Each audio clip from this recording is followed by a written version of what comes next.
Hi friends, இன்றைக்கி ஒரு சூப்பரான restaurant style paneer butter masala எப்படி பண்ணலான்றது பார்க்கலாம். இதுக்காக வெஜிடபிள்ஸ் அண்ட் ஹோம்மேட் பட்டர் நான் இன்றைக்கி எடுத்திருக்கேன். ஸோ ஃபர்ஸ்ட் ஒரு இரும்பு கடாயில் தேவையான அளவுக்கு எண்ணெய் ஊற்றிக்கோங்க. நம்ம கட் பண்ணி வச்சுருக்கேன் பச்சை மிளகா, பூண்டு, வெங்காயம் இதெல்லாம் சேர்த்து நல்லா வதக்கிக்கலாம். இன்றைக்கி நான் ஒரே ஒரு பெரிய வெங்காயம் மட்டும் தான் எடுத்துருக்கேன். ஸோ இது நல்லா கோல்டன் ப்ரௌனாக மாறுறப்ப நம்ம கட் பண்ணி வச்சுருக்க தக்காளியும் ஆட் பண்ணிக்கலாம். நான் இன்றைக்கி மீடியம் சைஸில் ஒரு 3 தக்காளி எடுத்திருக்கேன்.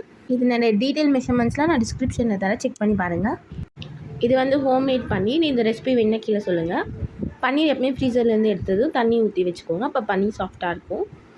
ஸோ இப்போ இதில் நான் கருவேப்பிலையும் ஆட் பண்ணி நல்லா வதக்கிக்கிறேன். இது நல்லா சாஃப்ட் அண்ட் மேஷியாக குக் ஆனதுக்கப்புறமா இதை நம்ம தனியாக எடுத்து வச்சிடலாம். ஆறுனதும் அரைச்சிக்கலாம். இப்போ அகைன் சேம் பேனில் கொஞ்சம் ஆயில் அண்ட் மெல்டட் பட்டர்னு ஆட் பண்ணிக்கிறேன். நான் இன்றைக்கி ஓல் கரம் மசாலாஸ் தாளிக்கிறேன். உங்களுக்கு அந்த ஸ்மெல் பிடிக்காதுன்னா சீரகம் மட்டும் ஆட் பண்ணிக்கோங்க. சீரகம், சோம்பு, மிளகு, ஸ்டார் அனைஸ், ஜாதிபத்திரி, பட்டை இதெல்லாம் நான் சேர்த்துக்கிறேன்.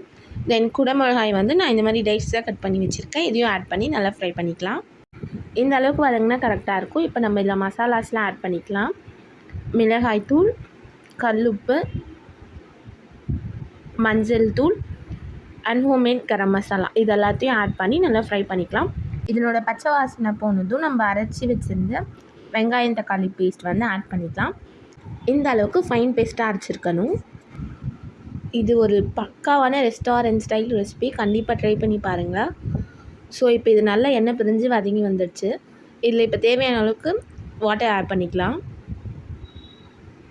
ஸோ இப்போ பன்னீர் சேர்த்துக்கலாம். பன்னீர் சேர்த்து ஒரு 10 மினிட்ஸ் கொதிக்கட்டும். ஸோ இந்த ஹோம்மேட் பன்னீர் ரெசிபி உங்களுக்கு வேணுன்னா கீழே சொல்லுங்கள், நான் நெக்ஸ்ட் வீடியோவில் போஸ்ட் பண்ணுறேன்.